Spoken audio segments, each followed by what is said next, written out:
The loss of a child is a pain that will never blow over. She loved her teeth.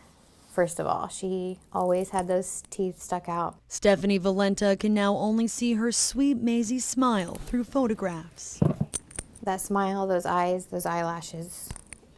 And this was the outfit. She's actually, we buried her in her jammies so she could be safe and warm. Valenta lost her 1-year-old April of 2016 when she stopped breathing at an unlicensed daycare operated by Deborah Keys. Got the worst phone call of my entire life around 4 o'clock, letting me know that there had been a terrible accident at daycare and that Maisie didn't wake up. Keys told police that she laid Maisie down for a nap in a broken crib. An autopsy results show her shirt got stuck on a broken piece and she suffocated. That's what we're living with now.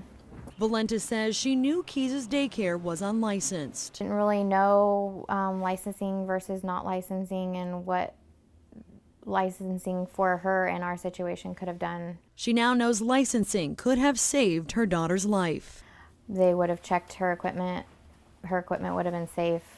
We didn't know that that was something that they did and that it was that important. But Maisie's wasn't the only life that has been cut short. Since January 2014, there have been 10 child deaths in illegally operating childcare homes in Indiana, and the state has issued 61 cease and desist letters in the past 3 years. I know at the state we're really looking at, our goal is that 0 deaths occur in childcare, but we can only control those that are regulated. Victoria Matney with the Child Care Resource Network says licensed daycares face regular inspections from the state, routinely checking cribs, toys, and equipment. And providers have to pass background checks and drug tests. It's protection for them, the children, and it's also, which is the biggest thing, and the second all, it's protection for us too. But what exactly goes into making a home a licensed daycare? Well, it's actually more expensive than you think.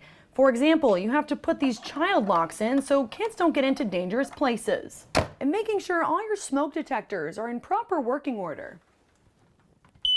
And making sure a fire extinguisher is handy in each room. And last but not least, making sure that anyone who's walking into your daycare can easily see your license. You know, to get quality daycare, you're going to have to pay. The state is cracking down on unlicensed daycares, going door to door, urging them to become licensed. That was the case for Shirley Calhoun of Shirley Small Fries. I didn't know you were supposed to be licensed. Somebody knocked on my door and told me, you know, that you were.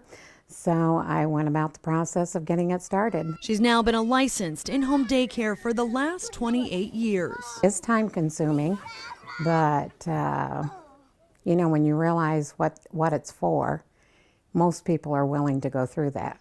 She knows that covering her bases helps protect her kids because the thought of losing one is unbearable. But it makes me more aware.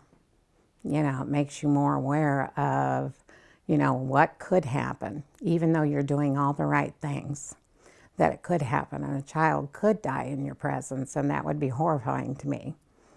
So I couldn't do it. Sorry. Valenta is now trying to spread the same message. She's hoping her story will warn other parents about the dangers of broken equipment. You'll never get this small part of your life and your kids' childhood back, and it goes so fast. And each day she continues to keep Maisie close, while also staying strong for her 2 other daughters.